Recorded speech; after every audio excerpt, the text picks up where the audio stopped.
আজকে রান্না করেছি ডেলিশিয়াস কাবাব কারি। রেসিপিটা শেয়ার করব। আমি এটা সার্ভ করছি গরম গরম রাইস আর গার্লিক অ্যান্ড কোরিয়ান্ডার নান দিয়ে। Perfect for lunch, dinner and for upcoming Ramadan. যেহেতু রোজা আসছে, তো রোজা উপলক্ষে এটা হতে পারে পারফেক্ট ইফতার বা ডিনার মেনু। রেসিপিটা দিয়ে দিচ্ছি কিভাবে আমি এই ডেলিশিয়াস কাবাব কারিটা রান্না করেছি। ল্যাম্ব কাবাব কারি করতে যা যা লাগছে, এখানে আমি হাফ কেজির মতো ল্যাম্ব মিন্স নিয়েছি, পেঁয়াজ, রসুন, আদা কুচি নিয়েছি, ধনেপাতা, কাঁচামরিচ। এখানে আছে শানের চাপড়ি কাবাব মিক্স, এটা আমি কাবাব বানাতে ইউজ করব। তো এই সব কিছু আমি এখন চপারে চপ করে নেব। প্রথমেই আমি পেঁয়াজগুলোকে চপ করে নেব। দেন চপ করার পর পেঁয়াজ থেকে যে পানি বের হবে ওগুলো আমি স্কুইজ করে নিব বা নিংড়ে নিব, আদারওয়াইজ কাবাব ভেঙে যাবে। পেঁয়াজের পানিগুলোকে আমি নিংড়ে বা স্কুইজ করে নিচ্ছি। এখন দিয়ে দিচ্ছি রসুন কুচি, আদা কুচি, কাঁচামরিচ, ধনেপাতা কুচি। এই সব কিছু এখন চপ করে তারপরে দিয়ে দিব মাংসের কিমা। আদা, রসুন, কাঁচামরিচ, ধনেপাতা চপ হয়ে গেছে। এখন এই কিমাটা দিয়ে দিচ্ছি। কিমার উপরে দিয়ে দিব এই নিংড়ে রাখা বা স্কুইজ আউট করে রাখা পেঁয়াজগুলো। দিয়ে দিচ্ছি একটা ডিম। এখন এই সব কিছু আমি ভালো মতো ব্লেন্ড করে দিব। আর আমি এখানে কোনো ধরনের মশলা ব্যবহার করছি না, কারণ আমি শানের এই চাপড়ি কাবাব মিক্সটা ব্যবহার করব কাবাবে, তাই আমার আর অন্য কোনো মশলার দরকার নেই। আমি লবণও দিচ্ছি না, কারণ এই মশলাতে অলরেডি লবণ আছে। চাপড়ি কাবাব মিক্স মশলাতে আমি এখন পানি দিয়ে এটা ডিলিউট করে নিব। দেন আমি আমার এই কাবাবে এটা ঢেলে মিক্স করে নেব। এখন পানির সাথে ডিলিট করা চাপলি কাবাব শানের মশলা মিক্সটা আমি এখানে ঢেলে কাবাবের সাথে মাখিয়ে নেব। এখন আরেকবার সব কিছু আবারও ভালো মতো মাখিয়ে নিচ্ছি। ব্লেন্ডারে আমি এখন এই ইয়োগার্টের সাথে পেঁয়াজ বেরেস্তা একসাথে ব্লেন্ড করে নেব।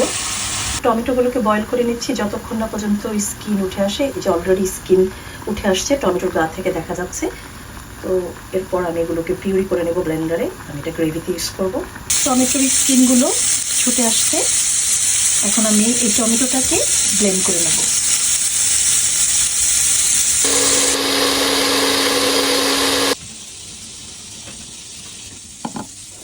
কাবাব বানানো শেষ। এগুলোকে আমি শিক কাবাব স্টাইলে শেপ দিয়েছি, চাইলে গোল করেও করা যায়, বলও করা যায়। এখন আমি এই কাবাবগুলোকে হালকা তেলে ফ্রাই করে নেব। কাবাবগুলোকে বেশি ভাজার দরকার নেই, জাস্ট হালকা ফ্রাই করে নেব, বিকজ এগুলো তো আবার আমি গ্রেভিতে ইউজ করব। তো কাবাবগুলো ভাজা হয়ে গেছে, এখন আমি গ্রেভি তৈরি করব। দিয়ে দিলাম তেল, দিয়ে দিচ্ছি গরম মশলা, দিয়ে দিচ্ছি 1 টেবিল চামচ পরিমাণ আদা রসুন বাটা।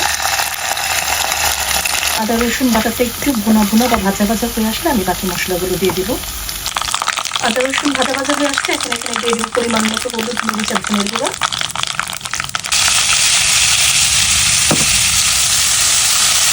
মশলাটা যাতে পুড়ে না যায়, এই জন্য পানি দিয়ে দিলাম। এখন আরেকটু কষিয়ে নেব।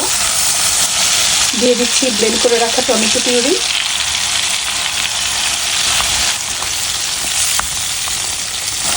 দিয়ে দিব তৈরি করে রাখা পেঁয়াজ বেরেস্তা আর দইয়ের মিশ্রণ।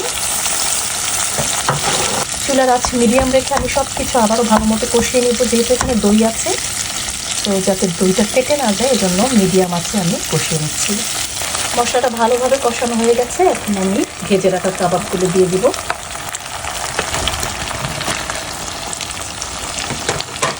বেশি নাড়াচাড়া করা যাবে না, কারণ এতে করে দেখা যাবে কাবাবগুলো ভেঙে যাবে। তাই আলতোভাবে এভাবে প্যানটাকে ঘুরিয়ে ঘুরিয়ে নেড়ে নেড়ে। এখন আমি দিয়ে দিব পানি। আমি 1 কাপ পরিমাণ দিয়ে দিলাম। গ্রেভিটা আমি একটু ঝোল ঝোল রাখতে চাচ্ছি, তাই এখানে 1 কাপ পরিমাণ মতো পানি দিয়ে দিলাম। কাবাব কারিটা আমি সার্ভ করবো রাইস আর এই যে garlic and coriander store bought naan bread দিয়ে। তো ওভেনে আমি এখন এটা দিয়ে দিব।